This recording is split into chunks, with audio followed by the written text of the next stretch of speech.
Hey guys, today's episode is my conversation with tennis coach and YouTube superstar Nik Aracic, aka the Intuitive Tennis Guy. He's truly a down-to-earth guy who loves tennis, and I am so grateful to him for being real in our conversation.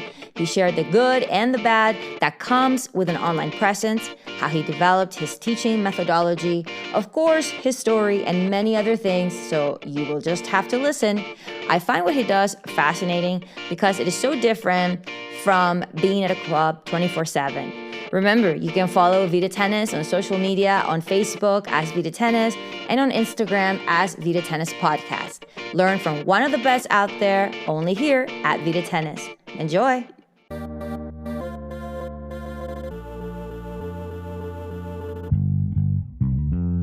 Welcome to Vida Tennis, the podcast for those of us who eat, sleep, breathe tennis. My name is Jennifer Gelhaus, and today I am talking with Nik Aracic, who you may know as Intuitive Tennis from your social media. Nik started teaching tennis when he was 15 years old at his father's club in Germany, and he has now 25 years of coaching experience. He was a teaching pro at the Clock Tower Racket Club in Rockford, Illinois, a head pro at the Mauna Lani 5-star resort in Hawaii, and the director of tennis at the Royal Kona Tennis Club in Hawaii. He also played and coached at Murray State University. He developed a teaching methodology called Intuitive Tennis that he teaches online via video analysis, Zoom lessons, and his super popular YouTube channel, which has more than 46 million views and over 240,000 subscribers. Nik, welcome to Vida Tennis. I'm a fan of your videos. Thanks so much for being here today. Thank you for having me on. And Nik, did I say your name right? I feel like I asked you about your name, but not your last name. Is that how you pronounce your last name? Say it again. I said Aracic, I think, but I'm pretty sure that's wrong. No, it's Aracic. Think of Djokovic. Yeah, okay. The Croatian and Serbian names or Bosnian. It's like a chich at the end or itch. Got it. Okay, Nik Aracic. Yeah. So you started teaching at your dad's club in Germany, but was teaching tennis always the plan for your career? Yeah, so I actually started teaching at 13. It was super early, and I'm very thankful to my dad that he put me on the court at that early of an age. And not only did I teach at 13, but I also taught private lessons to adults, which is like very scary for a 13-year-old. And Sure. For that reason, I developed a lot of confidence on the court, teaching lessons from a young age and a lot of experience as well.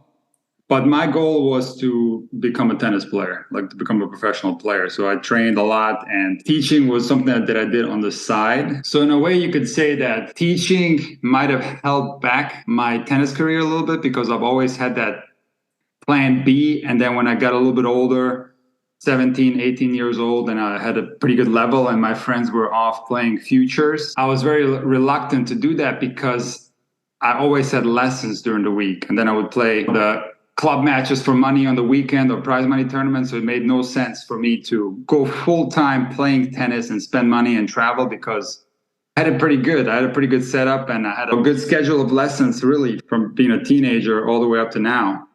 So in a way, you could say that teaching held back my playing career a little bit, but in turn, it gave me so much experience that I'm very grateful for, because what happens to most pros that were also players is that they play on tour and they don't really teach. And then when they're done, then they start teaching.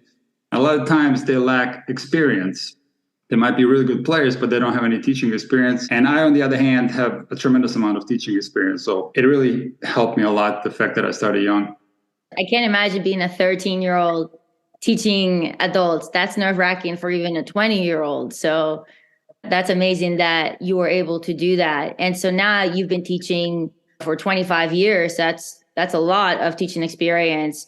Yeah. And you've developed Intuitive Tennis and this methodology. Yeah. But can you tell us about Intuitive Tennis, how you developed that and what it's about? Yeah, so I would have to kind of go way back in the way my dad was coaching. My dad was a very good coach. We're from Split, Croatia, a city that has produced a lot of great players. And in fact, the tennis club Split has produced many top 10 players: Goran Ivanišević, Niki Pilić, Mario Ancic, are 3 examples that came out of that club. And there's many other names.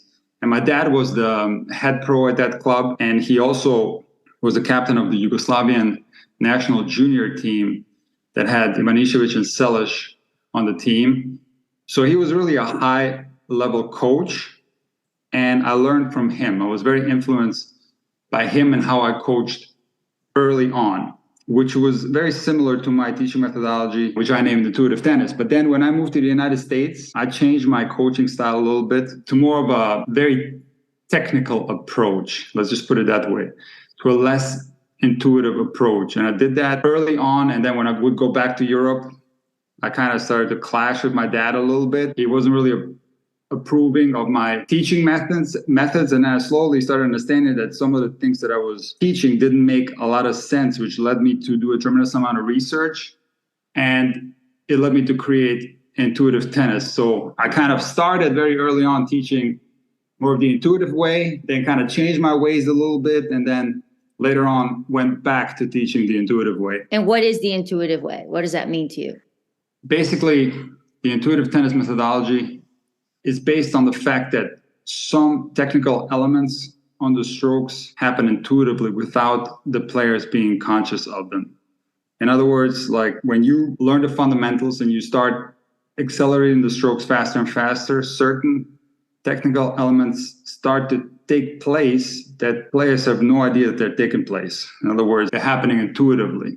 So basically, the methodology is based on teaching the fundamentals and allowing those intuitive elements to develop on their own. Can you give us an example, like of just maybe one stroke or a specific thing that might not be intuitive, but you're saying it's intuitive or should be intuitive? So it's not really a stroke. It's certain technical elements in the stroke. So I'll just give you one example. For example, like a lot of recreational players are very worried about the fact that they don't approach the ball on edge on their serve. So they have an open racket face on the approach to the ball. And so they will start doing all kinds of exercises and drills to approach the ball on edge. In other words, to pronate into the contact. And that is just one example of a technical element that will completely take care of itself.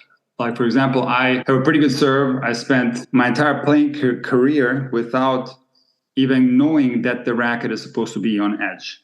In other words, this is something that completely happened on its own simply by learning the fundamentals and then slowly with time accelerating faster and faster. And yeah, that's just one example of many where certain technical elements, these little intricate details on the stroke take care of themselves. And there's a danger that if you start tinkering with those intuitive elements, that you can cause some damage and halt your development. That makes total sense. I just wanted maybe a little bit of clarification on it because I've seen your videos and they're great. They're wonderful.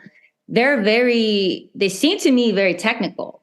You're excellent at explaining the technical intricacies of any shot, right? From what I've seen. So it does make sense. There are a lot of intuitive parts, like you would say, that I as a player can recognize that now having to teach, you start thinking about, well, I never really thought about that because now you have to explain it to somebody else how to do it, right? So it can be a fine balance of getting so detailed that is too much information and too confusing for the person that's receiving it, and balancing that with teaching them the best technical way.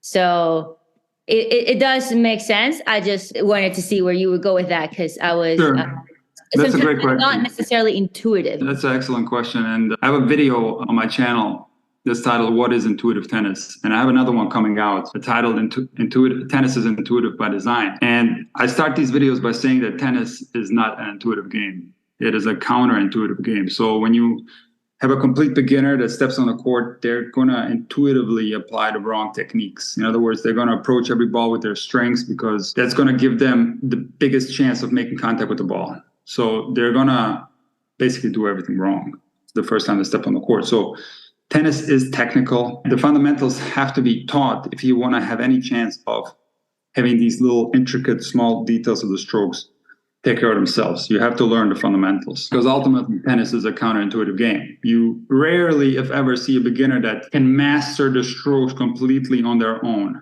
I'm sure it happens sometimes, but generally I've taught many beginners in my career. They all have very similar attributes and very similar mistakes, and they intuitively apply the wrong technique. So fundamentals absolutely have to be taught. No doubt about it.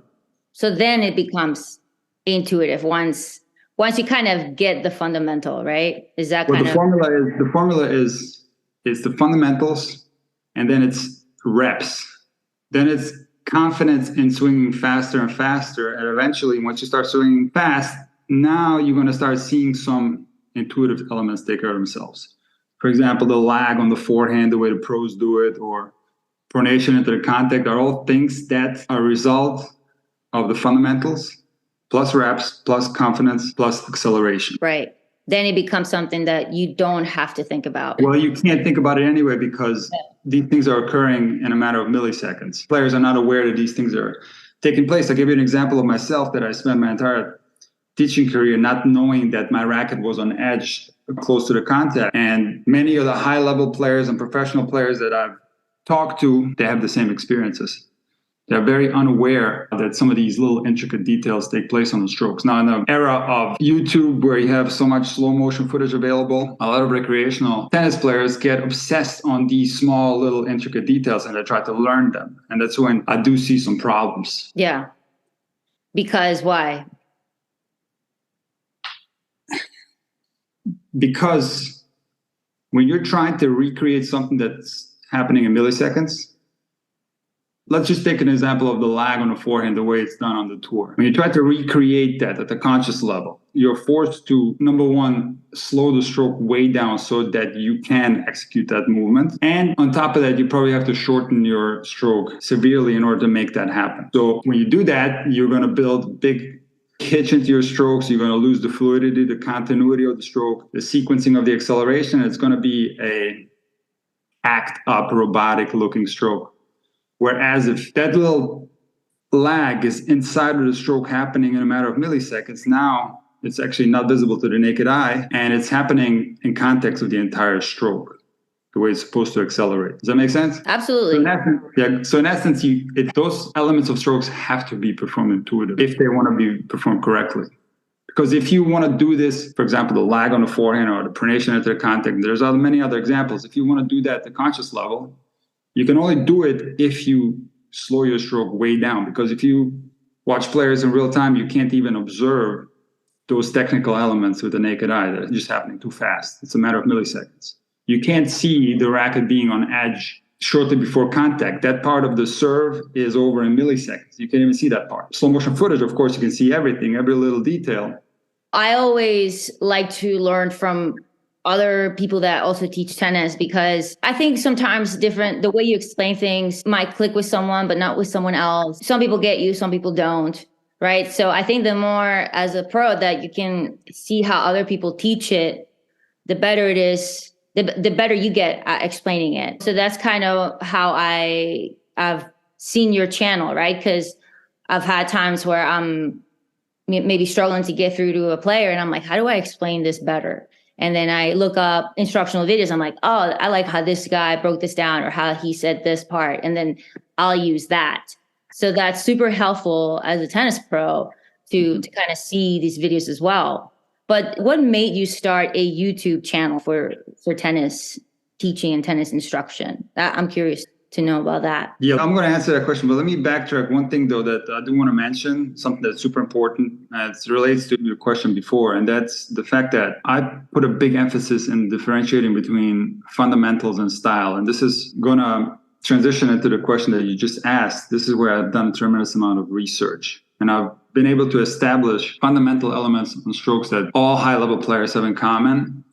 And I've also been able to establish stylistic differences. Now, unfortunately, when it comes to the recreational level, most of the time, people are trying to copy stylistic elements of players. For example, take the forehand, and there's going to be if you take the top 100 players in the world, there's going to be differences on the forehand within those 100 players. Boris Becker said, when you look at the best 100 forehands, you're going to see that when you look at the top 100 forehands in the world, you're going to see 100 different forehands. And there's a lot of truth in that. And unfortunately, players will pick their favorite pro, Federer, for example, and they'll try to copy stylistic elements on his forehand, for example, and apply it to their own game, and that doesn't work.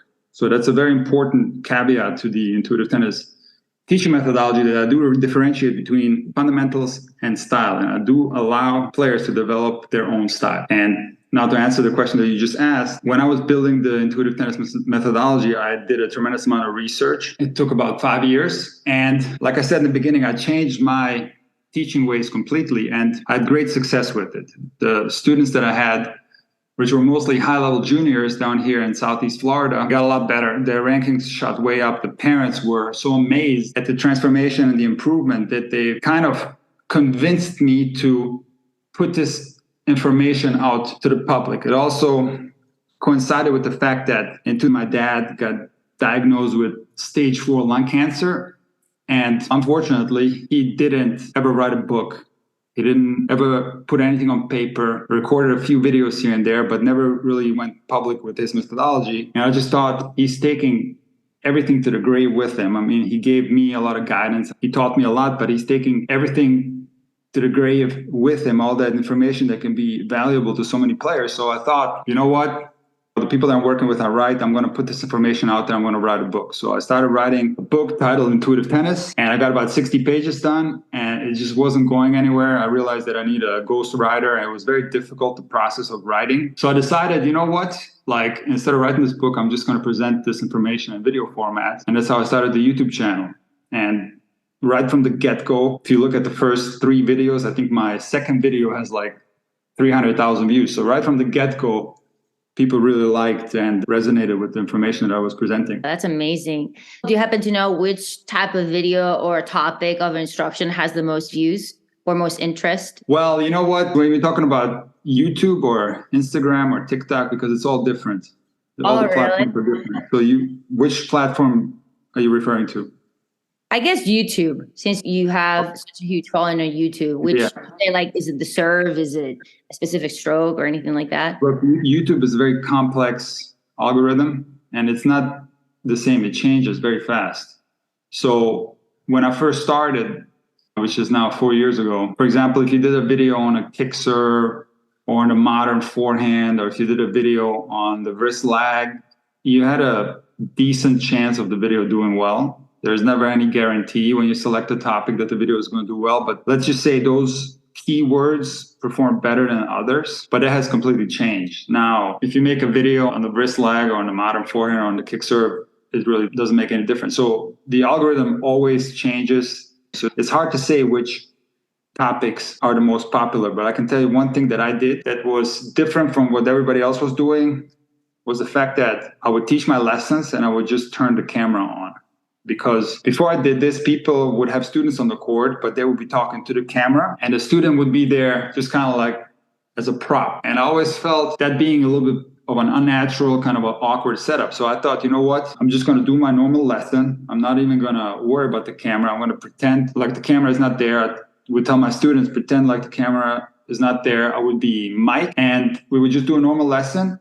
Then when the lesson was over, I would edit the video in the best way that I can. And that format turned out to be extremely successful, where my best performing video is close to 3 million views is my beginner lesson with Anna. And it was one of the first times I had tried that type of format. So that format proved to be really, really successful to me.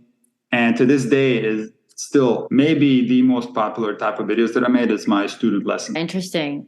Yeah, interesting too that you talk about algorithm and all these things, right? Because there's a lot of people doing instructional videos. So I hadn't even thought about that, to be honest with you. I was just thinking more of, I wonder what is the shot that people are looking up or Googling the most, perhaps the serve, because it seems to be complicated. It changes. Yeah. We really have to look at it. Like, I think generally people will look for the serve and the forehand the most. Yeah. But the algorithm is tricky. So you can make a return video, which there's not that many return and serve videos out there, and it could do really well. So it's really hard to say. But I would say, generally speaking, I do think like the forehand and the serve, this is what people are interested in the most. But then, of course, the backhand too. I have a backhand lesson that also has over 1 million views. So it's really hard to say. Yeah, sure. But one more thing that I wanted to tell you, sorry to cut you off there. You know, we're talking about YouTube. It's changing a lot now because the field is so oversaturated now. you have so many channels out there teaching lessons. I mean, when I first started, it was hundreds. Now it's probably thousands. And even on Instagram, like every teaching pro has a YouTube channel and gives tips on camera. So an interesting thing happened where the content, I feel like, is starting to shift a little bit, where people expect more out of a YouTube video. So I think that if you do a classic tennis instructional video now, the chances of that video doing well are very low. So by classic, I mean you stand in front of a camera and talk about how to make topspin on your forehand. Like, I feel like there's so many of those type of videos out there now that people are expecting more. So you have channels like the Tennis Brothers. I don't know if you're familiar with Felix from the Tennis Brothers. I actually was looking up last night to see what other instructional videos are out there, and I found them. That they're one of the first ones. So this is the kid that's trying to get an ATP point.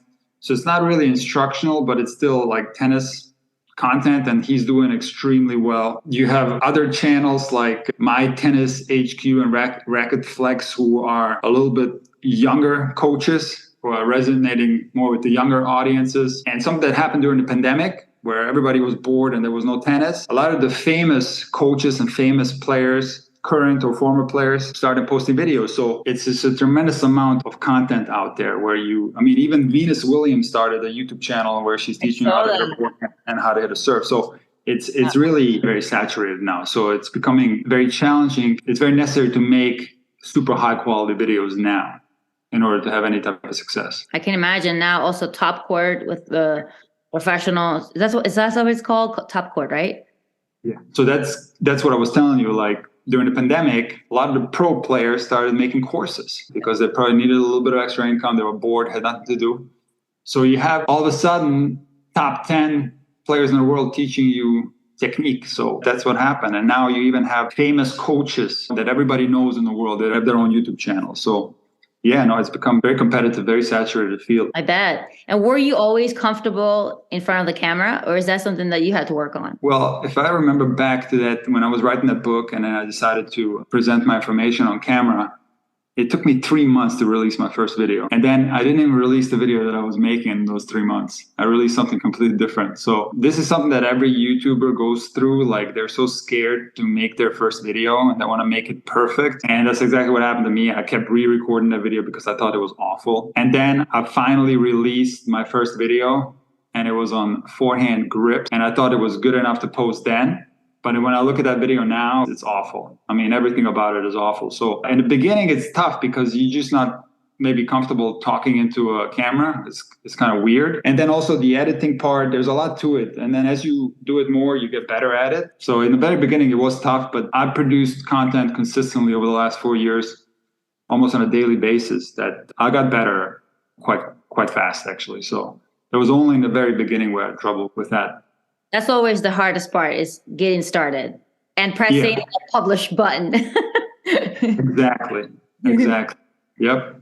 So what does a normal day look like for you? Is this your full-time job now? So it is full-time. I do still teach because I never really want to give up teaching. I like it.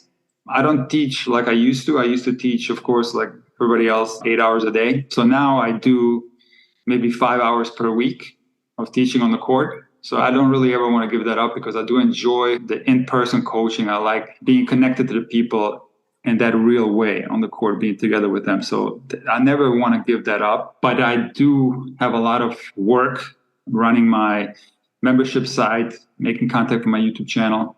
I also do a lot of virtual coaching via video analysis, Zoom lessons, and it's very multifaceted. So there's just a lot of work that needs to be done. And it doesn't give me a lot of time to be on the court, but I still do it. How does a Zoom lesson work? You basically have the player on the court and then you're just kind of watching and providing feedback? You know what? It's actually really good. If you would have asked me, like, what do I think about virtual coaching and video analysis and all that stuff, like 10 years ago, I would have probably told you it's no good. But now that I've done it, I've seen some amazing results with my players where some of them were able to improve from complete beginner to like 3.5, 4.0, some even 4.5 level. And this is without me ever being on the court with them. So whether it's Zoom lesson or video analysis, the advantage is that, well, that's more for the video analysis, that the one, when you are looking at the stroke and video, you see more than you would see when you're on the court with them. So that's, of course, an advantage. And the student has this footage and they can go over the footage multiple times. Whereas on a lesson on the court, they might forget some of the stuff you told them. So that's why when I'm on the court with players, I tell them to take notes when they're done so they don't forget. But with video analysis, they have the footage forever. They can review it, and it's very valuable, and it can help a lot of players. So I highly recommend video analysis. But as far as Zoom lesson, it's actually really good because the student has to have a tripod, and they have to have a phone and a internet connection, and they have to have an earpiece, an AirPod, so they can hear me and they can talk. And so they put the camera, let's say they're doing serves, they put the camera in the back so I can see them. And I step up to the baseline with the basket, and they have an earpiece, and I just start coaching them. I start giving instructions, and they can hear exactly what I'm saying. I can see exactly what they're doing. So it's a really good service. That's so interesting because video analysis, of course, I think it's super, super useful to see yourself hit, because sometimes your coach tells you you're doing this and maybe you don't believe it, or you just kind of don't get it. But then you see yourself and you're like, everything kind of clicks, and now you can work on it. So video analysis is such an amazing tool. But when it comes to just kind of teaching online, how do you provide an experience, right? Because people can learn how to, or kind of watch a video on how to hit a forehand, but how do they apply it? And how do they do that kind of online? Because like you're watching something, that's great. You have the information, but it takes more than knowing the information. It takes like constant feedback and hearing from the pro, and that, right. That's a really good question. So you're right. You're 100% right. Where let's say somebody takes a video analysis service from me and they go back on the court and they're alone. So it's not a guarantee that they're going to correctly implement my teachings. There's no guarantee whatsoever. And some are better at implementing what I tell them to do than others. It's just different personalities. I'm sure you've seen it where you can tell something to a player once, they do it, and others you have to repeat it hundreds of times. So what I have done to kind of bypass this issue is that I provide like a coaching package where I am doing continuous video analysis. In other words, I do one where I tell them what to correct, and then they go back on the court, they record themselves implementing the corrections. They send me the footage, and I take a look at it and see if they're doing it correctly, and then so on. And I do that on a daily basis. So that's one way to bypass that. But you're right. It's not a guarantee that the student is going to do it correctly if they're out there by themselves. That's why, of course, in-person lessons are the best. I'm not going to sit here and say that virtual lessons are better than in-person lessons. Of course, in-person lessons, the coach is right there. He can make corrections right there on the spot. So, and also the student would have to be so disciplined to keep working on whatever you've told them to work on. So it would almost make sense for you to work with, and I don't know, maybe you do that, to work with, maybe they have a coach at home, and then you can kind of collaborate on whatever that needs to happen, whatever technical changes need to happen. There's been some instances where there's been other coaches, sure. But yeah, no, you're right about that. Are there any coaches that have inspired you, maybe online or in person, other than your dad, of course? Yeah, of course. Yeah, I've had a lot of coaches that were very important to me. My college coach, Mel Purcell, who was a Wimbledon top 25 ATP player. I had the pleasure of having him as a coach for my entire college career. He was an inspiration. Niki Pilic, I don't know if you know Niki Pilic. He is a coach from Split, Croatia, who coached Djokovic very early on. He had an academy in Munich, and he was also Davis Cup captain for Germany in the glory days of Germany with Becker and so on, and also Davis Cup captain for Croatia and Serbia. So to me, he's one of the greatest coaches of all time, and I draw a lot of inspiration from him. As far as like tour coaching, like professional coaching, Brad Gilbert has always been one of my favorites. I love the way he coaches. The book Winning Ugly was one of the greatest coaching books ever written. But I would have to say like my absolute favorite coach as far as like style and way of coaching at the professional level would probably be Ivan Lendl. Oh, really? Yeah, which is really, a lot of that stuff is kind of secret. Like we don't get too much of an insight into the coaching methods, but when he was with Murray and Murray didn't have Grand Slam title to his name and he started working with Lendl, and all of a sudden he won all those Grand Slams And some of the stuff that I read and how they work together, I was fascinated. So those are some of the names that I was inspired by. Awesome. And I'm curious, going back your YouTube and your intuitive tennis stuff, what is the biggest demographic of your students? Is it mostly juniors? Is it worldwide? Is it American kids? What's your largest demographic? So it is worldwide. Its number one country is the United States. And then it's like UK, Germany, Australia, some of the Indians, like a lot of the big English speaking countries. But then it's also India. It's really from all over the world. So it's very global.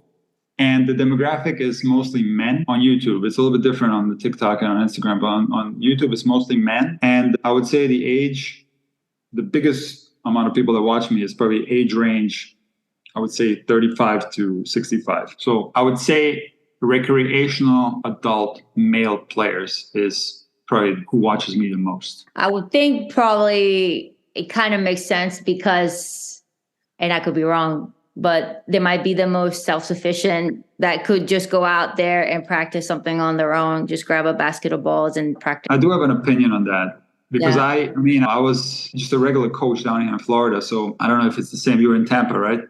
Yeah. When I was a coach here, the people that took lessons were ladies. So it was mostly ladies tennis because the guys would take lessons in the afternoon, maybe super early in the morning. But if you were teaching lessons in the morning, it was probably ladies that were on a ladies team.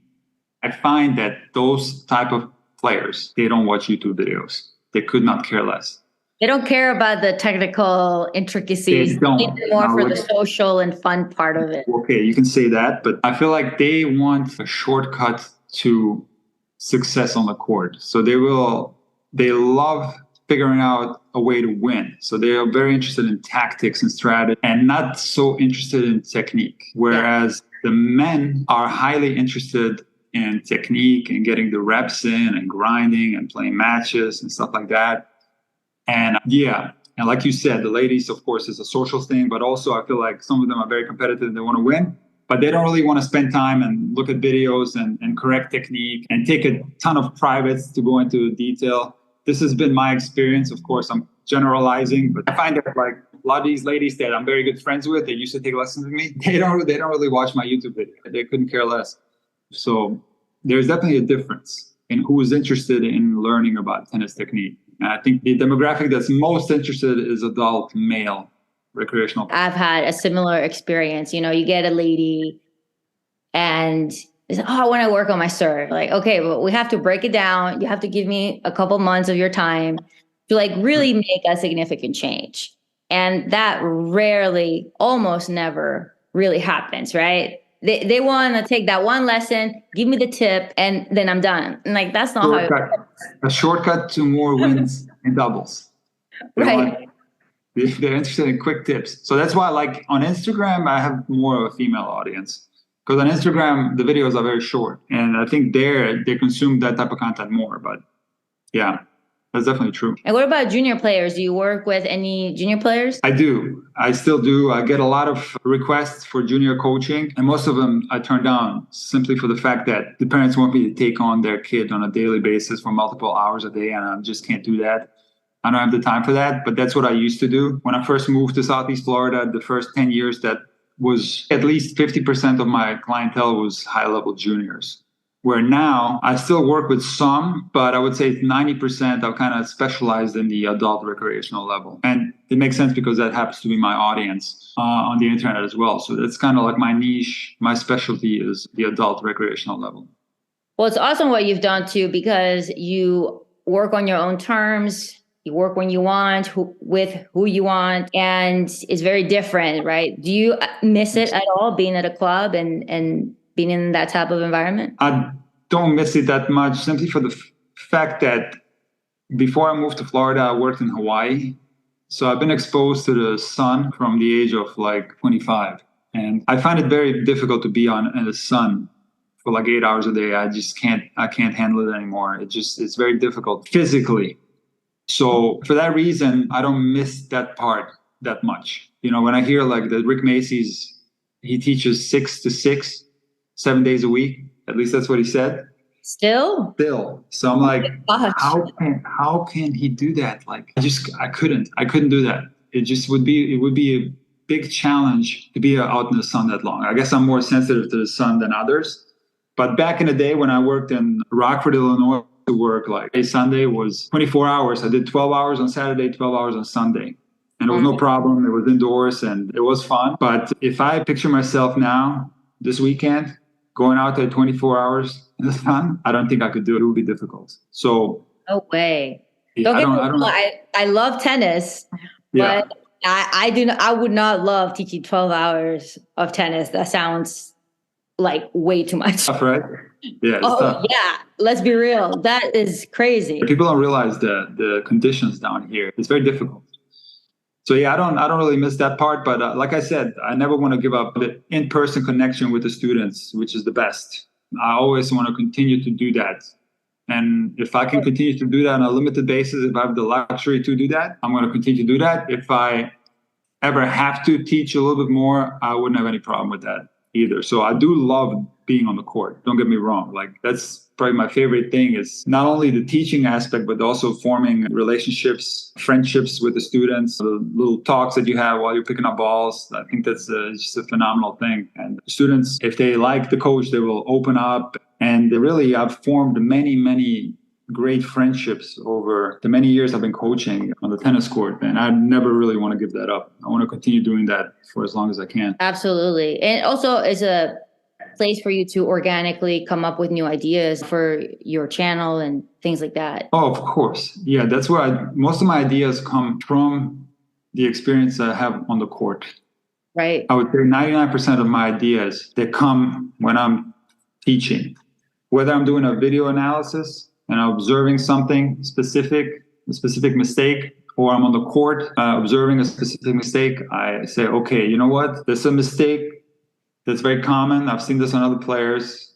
Make a mental note, and then when I'm done with the lesson, I write down the idea, and eventually we'll make a video about that idea. So sometimes from conversations that I have with my students also, naturally things will come up, certain topics, and if something is really interesting, or if a student asks me a super interesting question related to tennis, I say, okay, you know what? That's actually a really cool topic for a YouTube video. And then I will write it down and eventually make a video on it. What would you say has been the biggest challenge to doing an online teaching business? That's a good question. Well, see, the biggest challenge is the uncertainty of it, because there is no guarantee that what you're doing is going to continue to work. Let's just put it that way. Because of the fast changing algorithm and the way the internet works, is that let's say you have a good year, there's no guarantee that you're going to have a good year the following year.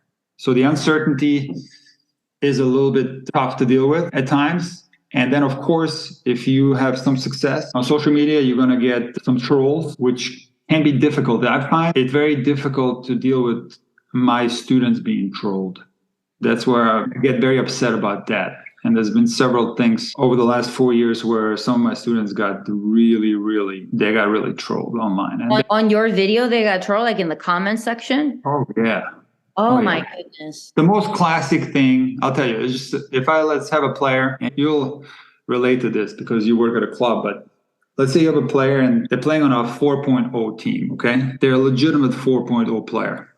All right, now, there's somewhat of a broad spectrum that, first of all, 4.0 can be different age. It could be someone that's 65. It could be someone that's 20, right? But still, the 65-year-old can be on a 4.0 team, right? So there's a wide spectrum. Also, some players are gamers. They might not have the best technique, but they win a lot of matches. And they play at a certain rating because of that. So if I have a player like that, and I've had players like that on my channel, where they don't look that great, and I put in the title, lesson with NTRP 4.0. The amount of people in the comments writing, that person is a 2.0, is a 2.5.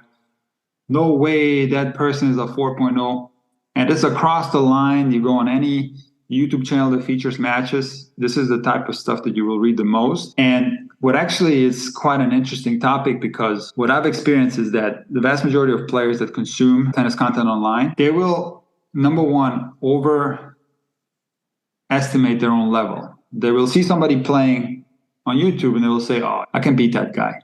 When in reality, they probably can't. And the reason why is that no matter who you put on the camera, they're going to look worse on camera than they look in real life. Yeah. A lot worse. And even if I tell this to a lot of my students, like if you ever record yourself and you look at yourself for the first time, you're going to be in shock how it looks. It's going to look a lot worse than you imagine it to look like. So I think that's what happens online, is that players overestimate their own level a little bit. They also don't realize that, let's say, a 4.0 level looks a lot worse on camera than it looks in real life. And then, of course, if they're a troll, they're going to write horrible things in the comment section, say this person sucks, and that nowhere they're lying about their rating and so on. And this goes all the way to the high level. Even if you put somebody like that, I have a player on my channel that was an All-American. Her name is Emma, and you should see some of the comments that she gets. Like, she's a 3.5 on a good day and stuff like that. That's the type of comments that she gets. So this is something that's difficult to deal with when it comes to my students. Personally, I've kind of gotten a thick skin because I've seen it so much. It's almost on a daily basis that somebody writes how much I suck at tennis. Oh my God.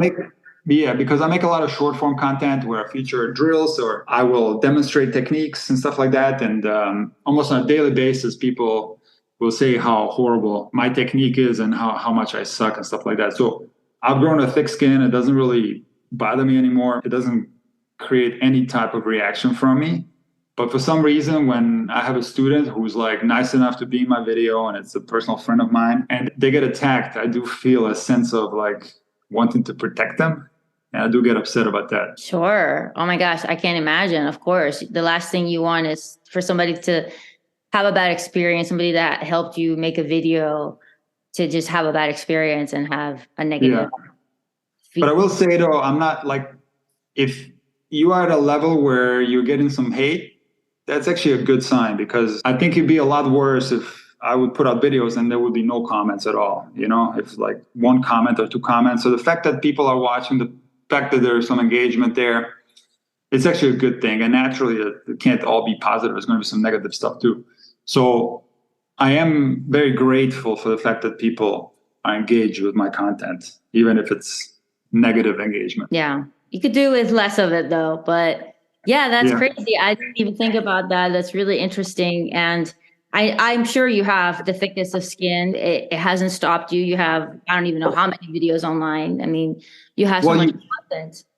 You naturally build the thick skin. This happens to everyone, because in the beginning, I would get very upset, and they're very natural, because as a tennis player, you don't really see that in real life. Nobody's going to come up to you and tell you you suck or your forehand is awful and give you a list of things that you're doing wrong.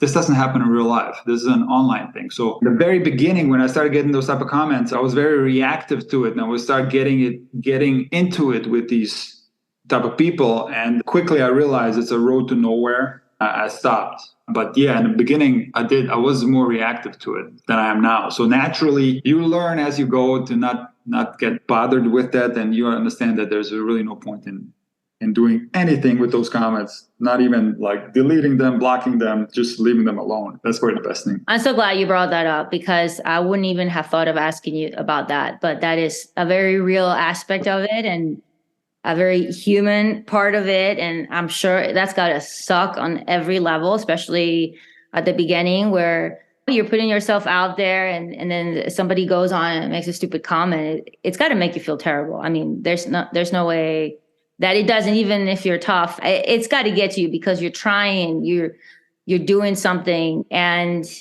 to be criticized for it it's never easy. Yeah, that sucks. But I know I told you this would be an hour, so I want to respect your time. Sure. Before you go, I just wanted to see if you could answer our last question, which is, what has been the Grand Slam moment of your life and the double bagel moment of your life? So the high and the low. The low could be probably the comments, the stupid comments section, but I'll leave it up to you. I do have two moments that were significant. So the worst moment of my tennis life was my last college match. That was really awful. And I actually quit tennis after that, because it was so painful. I mean, people don't realize that at that moment in time, what some players are going through, because some of them don't know what they're going to do with their life. If they're at a decent level, they might try to play future. They might start teaching tennis or might start doing something completely different. So it's kind of like difficult time in life where you're trying to figure out what you're going to do.